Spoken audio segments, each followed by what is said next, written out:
Sebagai upaya menggali dan mendorong pengembangan potensi wisata tingkat desa, pemerintah kabupaten melalui Dinas Pariwisata dan Ekonomi Kreatif melaksanakan kompetisi desa dengan potensi wisata. Kegiatan yang ditujukan kepada 264 desa yang ada di Muara Enim ini diharapkan memacu desa agar bisa dan kreatif dalam mengembangkan dan memberdayakan potensi desa khususnya pariwisata. Dari ratusan desa yang mengikuti terpilih 6 desa yang dianggap berhasil dan memiliki potensi desa yang layak dijual dan dikembangkan. Dengan dukungan penuh dari pemerintah, diharapkan ke depan desa bisa mendapatkan penghasilan dari potensi wisata yang dikelola, serta kabupaten mendapatkan destinasi baru yang bisa dijual kepada masyarakat luas dengan adanya potensi yang dikelola dengan baik.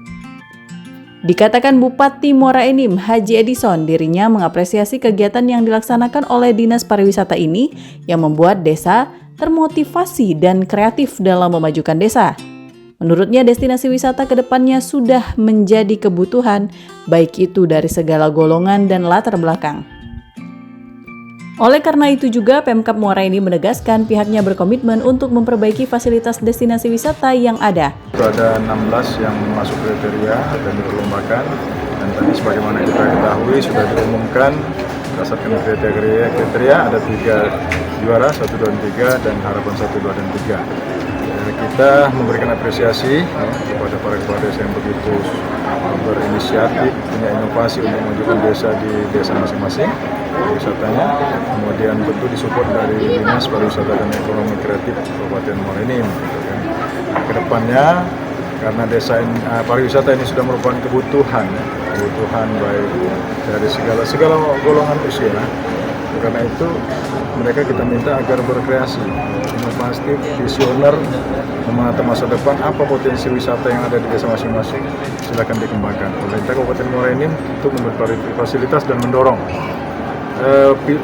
pariwisata ini bukan hanya berwisata untuk menyenangkan diri, menenangkan pikiran dan sebagainya, tetapi di balik itu setelah kita gali fasilitas dilengkapi itu bisa mendatangkan pendapatan, baik itu pendapatan desa bahkan bisa menyumbang menjadi salah satu pendapatan asli daerah kabupaten. Sementara itu, Kepala Dinas Pariwisata dan Industri Kreatif Kandar Budizon menambahkan kegiatan yang diikuti 16 desa dari berbagai kecamatan ini memiliki masing-masing potensi yang bisa dikembangkan. Dan diharapkan juga bisa memotivasi desa lain karena hal ini juga berdampak pada peningkatan kesejahteraan masyarakat melalui sektor pariwisata. Dari Muara Enim, Tim Liputan iNews melaporkan.